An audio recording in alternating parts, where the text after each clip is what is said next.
Happy Friday, church family. Just wanted to check in before the week was over. Looking forward to Sunday. Looking forward to getting back to the series, Lenses. We're going to be in John 9 this Sunday, and I think for the next two after. So 3 weeks we will be in John 9. John 9 is it's a great chapter of John's Gospel. The entire chapter is on one incident, one encounter between Jesus and a blind man.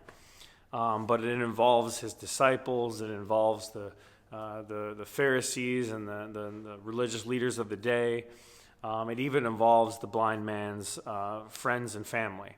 And so, as much as it would have been easy to just take a piece of it and go ahead and move on with this series, I just feel like camping out in John 9 and getting through the whole text is really important. And so this Sunday, we're going to be in John 9, verses 1 through 12, the beginning of this moment, this encounter between Jesus and this blind man who was blind from birth.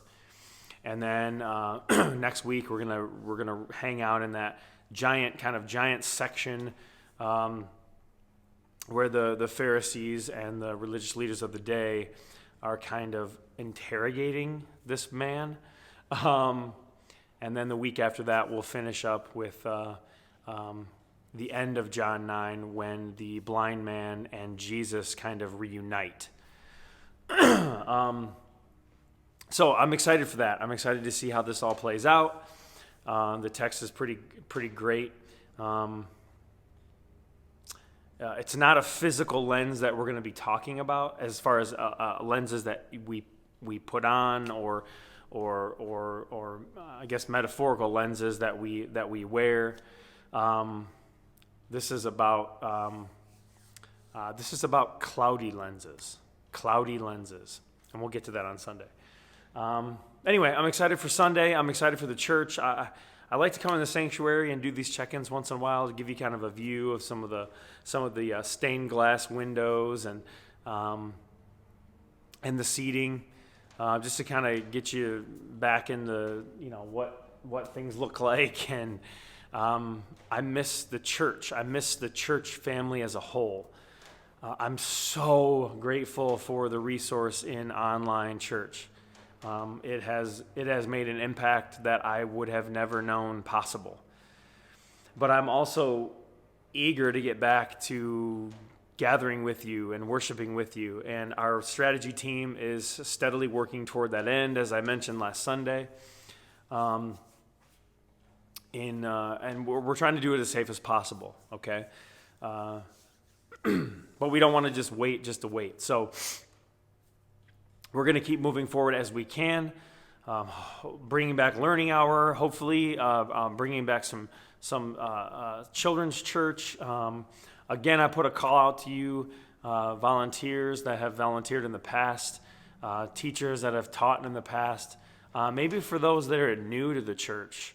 Is there a way that you could possibly plug in and serve? We're looking for possibility of some children's ministry teams to help with our children's ministry coordinators, Jason and Andrea Muckle right now.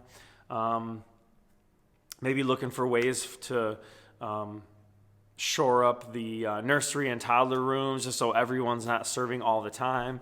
What do they say? Many hands make light work.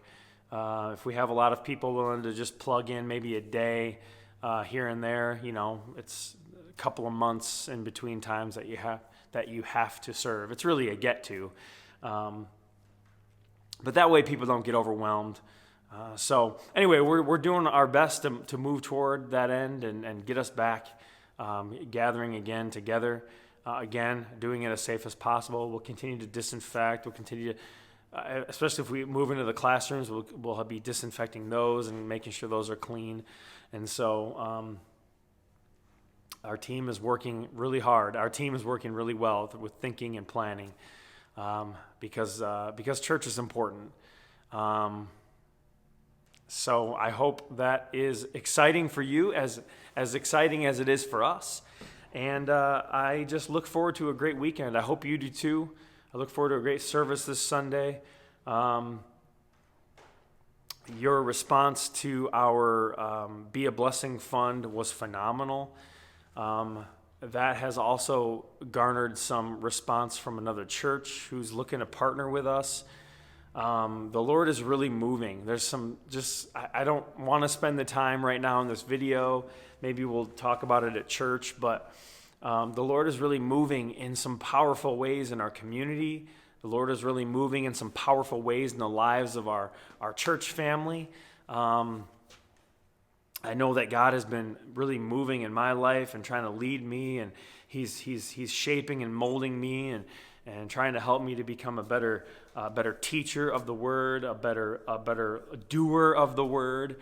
And so I'm excited to allow God to chisel and transform and shape and mold me like clay into the image that He sees best for me. And so I hope that you are also seeking the Lord in a deep relationship.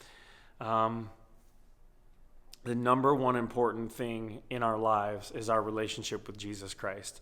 If that is not whole, if that is not in a daily surrendered type of mode, if there's resistance in any way in that relationship, it will affect everything else we're doing.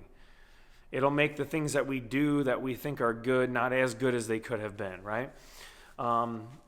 It just affects our day completely. So I just encourage you to take time this week, the rest of this week, this weekend, to plug back in. If you've been unplugged this week, take a moment and just plug back into the Lord.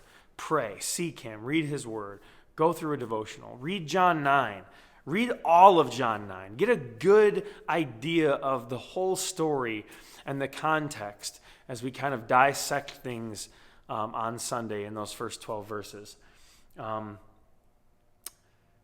These check-in videos are great. Church is awesome. It's important, absolutely essential.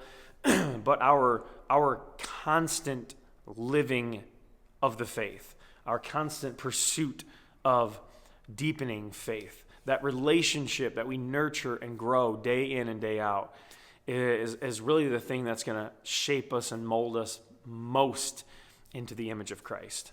And so I just encourage you, take the time, make it a priority. I know there's a lot of things that are important, but there's nothing as important as our relationship with Christ. So put Him first, and everything else will kind of fall into place where it belongs. I love you guys. Looking forward to Sunday, and I'm grateful to be your pastor. I'm just grateful to be your pastor, to serve and to love alongside you in this community and our church family is just an incredible blessing. It's hard work sometimes. Relationship is messy, right? Our human lives are messy. There's stuff that goes on, but you know what? It's worth it. It's worth it. It's worth the time to invest in people. It's worth the pain to love someone, because it's how we're created to be. God bless you guys. Have an awesome weekend, and we'll see you on Sunday morning.